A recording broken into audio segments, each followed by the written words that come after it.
Comment continuer à assurer le risque climatique? Voilà la question qui va nous animer dans Enjeux Patrimoine. Et pour cela, j'ai le plaisir de recevoir sur le plateau de Smart Patrimoine Paul Esmin. Bonjour Paul Esmin. Bonjour Nicolas.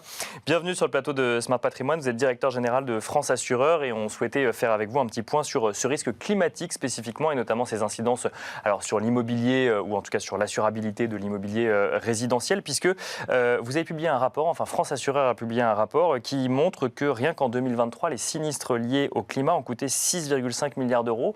Et ça devient une moyenne, puisque ça fait 4 ans globalement que ça coûte environ 6 milliards d'euros par an, Paul Esmin, les sinistres climatiques. Effectivement, le constat est malheureusement sans appel. On peut mesurer les choses facilement depuis que le régime des catastrophes naturelles, c'est-à-dire depuis 1982. Dans les années 80, ça coûtait à peu près 1,5 milliard par an. Aujourd'hui, ça devient récurrent, c'est 6 milliards par an. Et si on regarde non plus dans le rétroviseur, mais de manière prospective, les simulations, c'est que le coût sur les 30 prochaines années doublerait à 140 milliards d'euros en cumulé par rapport aux 30 dernières années. Et là, d'ailleurs, on vient rehausser des prévisions que vous aviez faites en 2020 où globalement les projections que vous aviez faites pour 2050 sont déjà atteintes en 2024, si je ne dis pas de bêtises. Malheureusement, c'est un peu le cas. Oui. C'est un peu d'ailleurs ce qu'on observe aussi sur les rapports du GIEC, c'est qu'il y a toujours plusieurs scénarios et c'est plutôt les scénarios les plus pessimistes qui se révèlent exacts. Alors ça amène quand même beaucoup de questions. Est-ce qu'on va pouvoir continuer à assurer indéfiniment le risque climatique? Est-ce qu'il y a des régions qui vont être plus touchées que d'autres ou autres? Il faut quand même rappeler qu'en France, on a un modèle assez particulier d'assurabilité ou d'assurance, c'est que on paye tous globalement pour tous les risques sur les territoires et c'est une spécificité française, Paul Esmin. C'est une spécificité française. Il existe des régimes publics-privés dans certains pays, notamment des pays européens, mais sur le modèle du régime CatNat, c'est assez unique effectivement en Europe et dans le monde. Et comme vous l'avez dit, c'est fondé sur l'universalité, c'est-à-dire que vous cotisez pour le risque inondation, que vous ayez un appartement au 6e étage ou que vous ayez une maison au bord d'un fleuve. Bien sûr. Et c'est fondé aussi sur la mutualisation. Mais la mutualisation, c'est la base de l'assurance. La base de l'assurance, oui. Comment peut-on faire? Est-ce qu'il y a France Assureur a des propositions pour justement continuer à assurer ce risque climatique? Est-ce qu'on regarde ça avec angoisse quand on préside France Assureur? Alors, aujourd'hui, il n'y a pas de problème d'assurabilité. C'est-à-dire qu'il n'y a pas de territoire en France où il n'y ait pas d'offre d'assurance. Globalement, il peut exister des situations très spécifiques qui se règlent d'ailleurs de manière ad hoc via ce qu'on appelle le bureau central de tarification. Mais globalement, là où il y a une demande d'assurance, il y a une offre d'assurance. Mais l'enjeu fondamental, c'est justement celui-là, c'est de faire en sorte que ce qui est vrai aujourd'hui reste vrai à l'avenir. Parce qu'il y a un risque qu'il y ait demain des territoires qui ne soient plus assurables. C'est ça le sujet. Justement, tout ce qu'on doit faire, c'est éviter qu'on se retrouve dans cette situation. Et c'est pour ça qu'on a un certain nombre de propositions. Il n'y a pas de baguette magique, c'est une somme de mesures. Ça passe avant tout par de la prévention. On a une formule à France Assureur qui est qu'il faudrait qu'on passe d'une culture de précaution à une culture de la prévention. C'est-à-dire qu'il faut assumer certains risques. De toute façon, malheureusement, on n'a pas le choix. Mais les assumer, c'est-à-dire les prendre en les regardant, en les considérant, en étant capable de les mesurer et en étant aussi capable de les atténuer. Ça, c'est fondamental. Parce que les risques dont on parle aujourd'hui, c'est quoi? C'est sécheresse, inondation Ce sont les risques les plus, malheureusement, les plus dynamiques. Ce qu'on observe, c'est que les risques qui ont une corrélation la plus forte, on va parler de manière un peu jargonnante, avec l'évolution du climat, ce sont les deux risques que vous avez cités en premier, c'est-à-dire les inondations et la sécheresse. Il y a d'autres risques où on observe une faible corrélation, c'est-à-dire qu'on considère que ça ne devrait pas augmenter ou pas augmenter trop en raison du changement climatique, par exemple les tempêtes. Il y aura toujours de fortes tempêtes, ce sont des phénomènes aléatoires, mais d'après ce qu'on observe, encore une fois il faut être modeste sur les prévisions, vraiment les risques qui devraient augmenter en intensité et en fréquence, c'est la sécheresse, c'est les inondations. Et alors dans ces deux cas précis, la première réponse c'est de la prévention, ça veut dire quoi? Ça veut dire qu'il faut protéger son habitat différemment pour éviter de subir trop les risques climatiques, si je comprends bien? Alors, la prévention, c'est à tous les niveaux. C'est d'abord au niveau de l'État et des collectivités locales. Je crois qu'il y a 40% aujourd'hui seulement des communes qui ont un plan de prévention des risques naturels, ce qu'on appelle le PPRN. Ce n'est pas un document théorique. C'est vraiment la clé de voûte de l'aménagement urbain. C'est vraiment le document qu'on doit utiliser pour savoir où est-ce qu'il faut construire, où est-ce qu'il faut aussi ne pas construire et comment il faut construire. Parce qu'il y a certaines techniques qui nous prémunissent plus contre le risque de sécheresse, par exemple, que d'autres. Donc ça, c'est vraiment fondamental. fondamental que ça soit déployé et généralisé. En réalité, c'est pas normal qu'il y ait que 40% des collectivités locales qui se dotent de plans de ce type. Ensuite, il y a ce qui doit être fait au niveau des entreprises et des particuliers. Ça, c'est on va dire de la prise de conscience.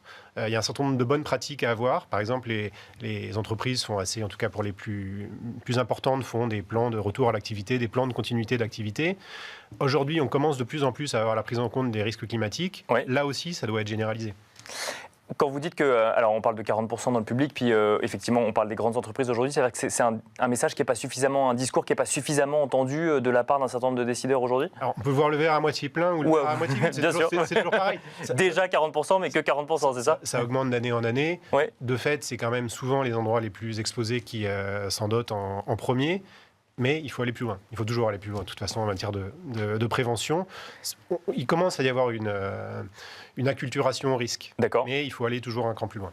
Ça passe que par la prévention, développer une France qui reste assurable au niveau du risque climatique ? La prévention, c'est le premier levier, c'est probablement pas le seul. C'est-à-dire que on parlait du régime des catastrophes naturelles, c'est un régime qui est en permanente... Le fameux CatNat dont vous parliez tout à l'heure. CatNat, c'est un régime qui est en permanente évolution. Par exemple, je ne vais pas rentrer dans des détails trop techniques, mais quand vous prenez une prime d'assurance habitation, il y a... À partir du 1er janvier prochain, il y aura 20% de la prime qui ira alimenter ce régime public-privé des catastrophes naturelles. D'accord. C'est un très bon régime. Ça permet que pour une prime qui sera de l'ordre de 40 € par an, en moyenne, tous vos biens soient protégés contre des risques majeurs comme les inondations, comme la sécheresse. Donc je pense que c'est vraiment un régime dont on doit être fier, mais c'est un régime qui doit évoluer. Il évolue déjà en fonction de l'évolution des sous-jacents, donc du risque climatique. Ça devient donc un des risques prioritaires aujourd'hui, si je comprends bien, celui sur lequel se focaliser en priorité quand on est à la tête de France Assureur ou quand on est à la tête d'une compagnie d'assurance, pour le coup ? Alors malheureusement, ce n'est pas le seul. Donc, il y a d'autres risques sur lesquels il faut se concentrer. Le risque cyber, par exemple. Bien sûr, sur lequel vous communiquez beaucoup aussi au sein de France Assureur. On essaye. Les risques économiques. Donc il y a un ensemble de risques, mais c'est vrai qu'aujourd'hui, quand on interroge les décideurs, c'est quand même les trois qu'on vient de citer qui viennent en tête de file, le cyber, le climatique et les risques économiques. C'est vrai que si on revient au climatique, qui est l'objet de cette discussion, on a l'impression que globalement, c'est le rôle de l'assurance, effectivement, d'assurer effectivement l'imprévisible, et que ce soit l'accident, le parcours de vie ou effectivement une catastrophe naturelle ou autre. Mais cette course contre la montre, elle ne pourra pas durer indéfiniment. Est-ce que ça peut se régler qu'au niveau français en termes d'assurance ? Je pense que malheureusement, dès qu'on dit qu'une solution doit, pour exister, être faite au niveau européen, voire mondial, c'est comme si on disait, dans le contexte actuel, on peut le déplorer, mais c'est un peu comme ça, que ça revient à dire qu'on ne va rien faire. D'accord. Je pense que le sujet doit d'abord être pris, en tout cas en matière de prévention, en termes d'assurabilité au niveau français, ce qui n'empêche pas d'avoir par ailleurs des discussions à des niveaux plus larges. Mais en tout cas, ça ne doit pas servir de mesure, on va dire, dilatoire pour dire qu'on ne va rien faire dans les années qui viennent. Il faut d'abord prendre le sujet au niveau français, quitte ensuite à l'étendre ou avoir des discussions plus larges à d'autres niveaux. Deux questions, vous avez déjà répondu à l'une d'entre elles, mais deux questions qui fâchent entre guillemets quand on est particulier. Donc vous nous avez dit que pour l'instant, l'idée c'est de tout préparer pour qu'il n'y ait pas de zone non assurable aujourd'hui en France. Ça n'existe, en tout cas l'idée c'est que ça n'existe pas, ou le plus tard possible d'avoir une zone qui ne soit pas assurable face au risque climatique malgré les catastrophes naturelles qu'on pourrait y trouver. Bien sûr, oui, c'est l'objectif. Et je pense c'est un objectif, on doit tous être alignés, les pouvoirs publics, les assurés et les assureurs. On aurait tous à perdre à une solution, à un système où on arriverait à un point tel que certains pans entiers du territoire ne seraient plus assurables. Ce n'est pas le cas aujourd'hui. Et encore une fois, il faut vraiment mettre tous les sujets sur la table pour que ce ne soit pas le cas demain non plus. Et autre question, quand on voit que le coût des sinistres est plus élevé, est-ce que ça veut dire que demain, s'assurer face au risque climatique coûtera plus cher ? Il existe un lien sur le long terme qui est mécanique entre l'exposition au risque ou la prime d'assurance. Moi, ce que j'observe aujourd'hui, c'est que le coût de l'assurance habitation, évidemment, quand on est assuré, on trouve toujours que c'est trop cher, par définition. Le coût moyen, je pense que c'est, de mémoire, c'est de l'ordre de 250 € par an. Pour se prémunir, pour couvrir l'ensemble de ces biens contre un certain nombre de risques majeurs. Bien sûr, il y a bien sûr tous ceux qu'on a cités, il y a aussi l'incendie, il y a le vol, il y a les dégâts des eaux, etc. Est-ce que ça va augmenter dans les années qui viennent? Est-ce que les tarifs d'assurance habitation vont augmenter dans les années qui viennent? Je mentirais en vous disant non, très vraisemblablement, parce qu'il y a un lien sur le long terme qui est assez mécanique entre l'exposition au risque et le prix de l'assurance.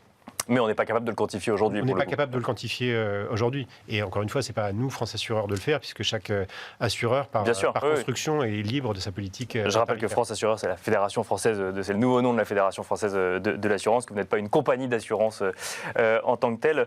Si on se projette dans l'avenir. Donc là, France Assureur émet des propositions. La prochaine étape, c'est une discussion avec les pouvoirs publics, c'est une discussion avec les compagnies d'assurance pour avancer vers potentiellement une France toujours plus assurable. Qu'est-ce que France Assureur appelle de ses voeux?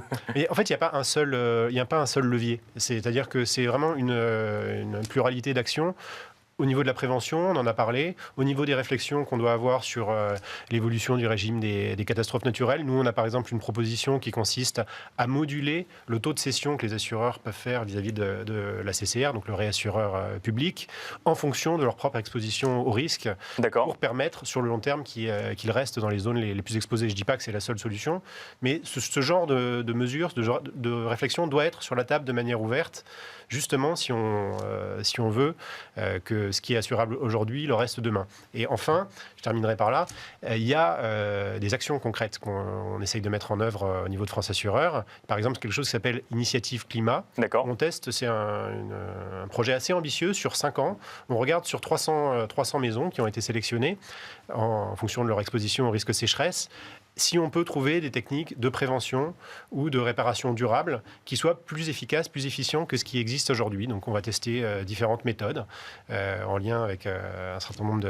d'assureurs. Donc de méthodes là, de bâti, quelque part, si je comprends bien, de réparation je ne vais pas rentrer dans les détails que, très honnêtement, je ne maîtrise pas moi-même. Oui, bien sûr. Mais ça consiste, par exemple, à hydrater les sols. Retrait-gonflement des sols argileux, ça vient de sols qui ne sont pas suffisamment hydratés.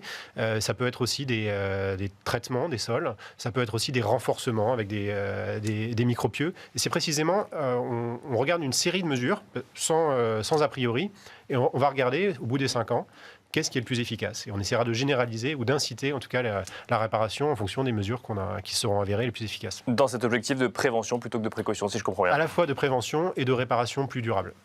Merci beaucoup Paul Esmin de nous avoir accompagnés dans Smart Patrimoine. Je rappelle que vous êtes directeur général de France Assureur. Merci beaucoup. Merci Nicolas. Et quant à nous, on se retrouve tout de suite dans l'œil du CGP.